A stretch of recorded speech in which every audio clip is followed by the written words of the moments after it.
Taman percaya apa gak iku tornado? Hah? Hah? Ya aku yang percaya. Nah iya, masih tidak percaya nek iku tornado. Ninja jare. Ya apa ya apa? Anu nih masih motif tornado.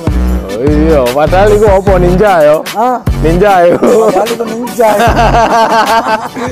What's up guys? Kembali lagi dengan saya di channel Roda Squad Junior.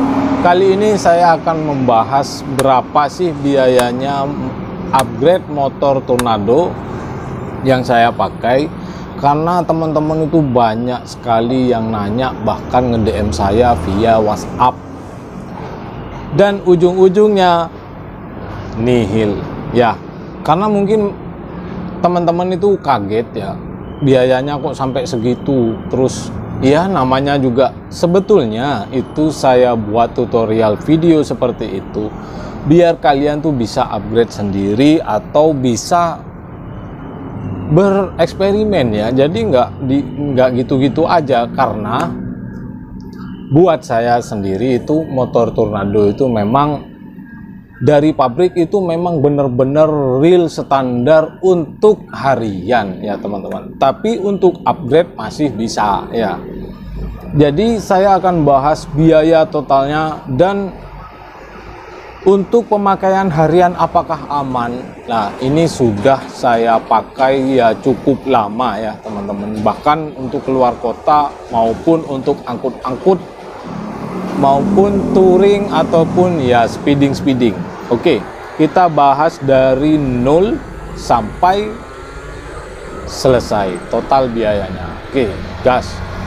Oke, yang pertama saya bahas dari bagian dalamnya ya. Saya menggunakan askruk yang modifan. Itu saya geser torsinya. Kenapa begitu? Ya karena saya memang kepingin gitu ya. Jadi kepingin menggeser torsi. Itu fungsinya untuk putaran bawah lebih menarik, lebih norsi, jadi menghasilkan power, dan putaran atas bisa menambah juga ya. Itu yang saya mau ya. Terus di bagian askruk biayanya berapa sih bang? Itu saya menghabiskan total biaya 500.000 ya teman-teman. Itu 500.000 karena askruknya saya beli ya. Terus memang yang menggarap itu bukan orang yang asal-asalan. Yang menggarap pun juga menggunakan rumus agar motor tersebut lebih enak dibawa itu teman-teman. Karena itu request sesuai keinginan saya. Sebetulnya riset-riset seperti itu sangat rawan ya teman-teman. Kalau hasilnya nggak enak itu hasilnya ya mau nggak mau kita harus bongkar lagi dan kita harus merubah lagi ya itu. Jadi untuk riset seperti itu saya merasa puas dengan askruk yang saya pakai dengan total biaya 500.000 ya. Dan untuk bearing saya menggunakan bearing BRT yang harga 350.000 dengan kode 6205. Kalau kita mencari untuk Suzuki Tornado itu nggak ada ya di BRT, adanya punyaan Fish Air, dan punyaan Fish Air itu mirip sama persis dengan kode 6205. Kenapa bang nggak pakai FAG, IBC ataupun Koyo atau apalah yang lain? Ya itu sudah banyak yang pakai ya teman-teman. Kalau teman-teman saya yang suka main balap, yang sudah buat harian atau korek harian atau semi-semi balap itu teman-teman tuh sudah banyak yang pakai punya Ninja, Koyo, SKF, terus IBC, terus FAG ya. Itu sudah banyak yang pakai. Makanya saya tuh pengen beda dan hasilnya itu seperti apa sih kalau misalkan saya iseng pakai yang punyaan produk BRT. Karena produk BRT itu bilangnya Tommy Huang itu sudah di forging, dipanaskan dengan suhu yang sangat tinggi agar lebih licin dan performa di putaran bawah itu lebih ringan, bahkan RPM-nya sudah limit sampai 16.000. Tergantung korekan yang kita pakai seperti apa ya kan, tergantung kita menyetingnya seperti apa. Yang penting kita berani lebih boros lagi ya, karena tetap itu kembali ke settingan kita. Ingat pepatah ya teman-teman, sang legendaris Natsume bilang, kuat minum, kuat lari. Ya, seperti itu. Untuk kampas kopling saya masih menggunakan kampas ganda dan juga rumah kopling yang masih originalnya punya Tornado ya. Kenapa bang kok nggak upgrade ke kampas kopling manual? Sekarang begini ya teman-teman, itu bukan biaya yang sedikit, itu bisa memakan 1 juta lebih karena kita mengupgrade sebuah kopling yang performanya sudah optimal. Otomatis kita harus merubah gigi satu dengan host kopling punyaan Satria atau punyaan Grand ya kan, itu otomatis dengan draft gearnya dan itu tidak memakan biaya yang sedikit. Terus alasan saya kenapa saya itu nggak pakai kopling manual, saya lebih mengutamakan performa dulu. Kalau performa sudah jos, baru nanti bisa menyusul bermain kampas kopling. Karena percuma teman-teman ya, kita menggunakan kopling tangan yang sudah jos saat perpindahan gigi, namun performa masih seperti itu, ya kan?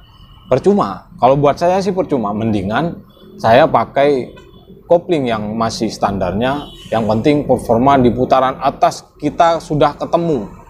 Karena saya dulu pernah punya Supra X125, itu masih menggunakan kopling ganda dan performanya juga nggak kalah sama yang kopling manual. Memang kalau kopling manual itu lebih cepat kalau untuk balap ya, tapi kalau untuk harian ya saya fan-fan aja masih pakai kopling ganda sama kampas kopling yang biasanya, karena itu bukan untuk balap ya. Bahkan itu sering saya buat turun corneringan di sirkuit paten maupun sirkuit dadakan. Dan biaya untuk kampas kopling saya hanya menggunakan Nippon yang seharga 100.000. Nah, dengan modif yang seperti di video yang sudah saya jelaskan. Oke. Di bagian karburator saya menggunakan CPO PE24 dengan harga 220.000 dan intake RC yang sudah PNP untuk PE24 itu dengan harga 135.000. Namun untuk bagian manifold atau intake itu masih saya lakukan modif ulang ya, seperti di video yang sudah saya jelaskan. Kalau misalkan untuk paket hemat, sebetulnya ini nggak terlalu hemat ya teman-teman, cuman hemat di bahan bakar. Kalau dibandingkan dengan kalian memilih menggunakan membran RXZ dengan intake yang sudah PNP untuk RXZ dengan karbu PE24, itu sebetulnya mirip-mirip ya teman-teman. Karena apa? Kalau kita menggunakan intake yang saya pakai itu dengan membran yang sudah harganya melangit, bahkan bisa 400.000 membran aja, dengan intake harga 135, belum modifnya yang menghabiskan banyak lem porting untuk menambal bagian dalamnya, itu total biayanya juga banyak ya teman-teman. Cuman ini untuk bahan bakar lebih irit kalau menurut saya, karena apa? Katupnya tidak terbuka banyak, itu masih sedikit seperti standarnya Fish Air ya. Jadi kalau misalkan pakai punyaan RXZ itu lebih jos karena masuknya bahan bakar tidak akan telat ya, karena lebih banyak katup di situ yang bisa kita gunakan ya. Oke. Apakah CPO itu recommended untuk pemakaian harian? Itu recommended. Nanti saya review ulang di video berikutnya. Dan untuk pengapian saya menggunakan coil putih punyaan Pulsar. Kalian bisa cari atau kalian bisa pakai coil punyaan Ninja ya. Terus CDI saya menggunakan upgradean, itu produknya anak Jakarta ya. Itu saya dapat harga berapa ya dulu, kalau nggak salah itu 150.000. Itu upgradean atau rakitan, itu memang lebih ngejos digandeng dengan spool yang original ya, meskipun originalnya sudah nggak terlalu bagus mungkin ya karena sudah pemakaian lama, tapi hasil pengapiannya itu sudah cukup ya, karena di video itu motor saya itu yang saya pakai itu upgradean yang sudah saya jelaskan di video-video sebelumnya, dengan total biaya itu 200 ribuan untuk pengapian ya, CDI sama coil. Kalau spoolnya saya masih pakai original. Di bagian knalpot saya menggunakan, kalian sudah tahu, ini produknya Malang dengan harga 300.000, sudah belum termasuk ongkir sih ya.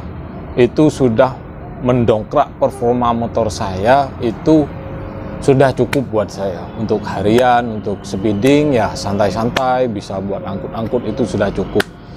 Jadi buat kalian yang masih bertanya berapa biayanya Bang, itu jumlahnya saya editkan di sini atau di deskripsi ya. Dan sebenarnya teman-teman itu banyak yang tanya, berapa Bang hasil top speednya setelah upgrade seperti itu? Apakah itu udah full spec Bang?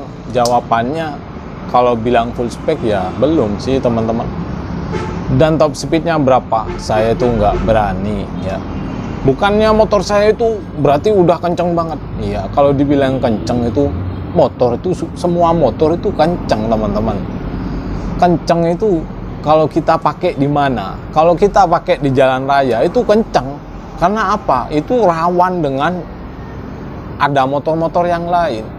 Nah, kalau motor pengen ketemu, bener-bener ketemu, itu kita harus lakukan tes di sirkuit atau jalan yang benar-benar sepi.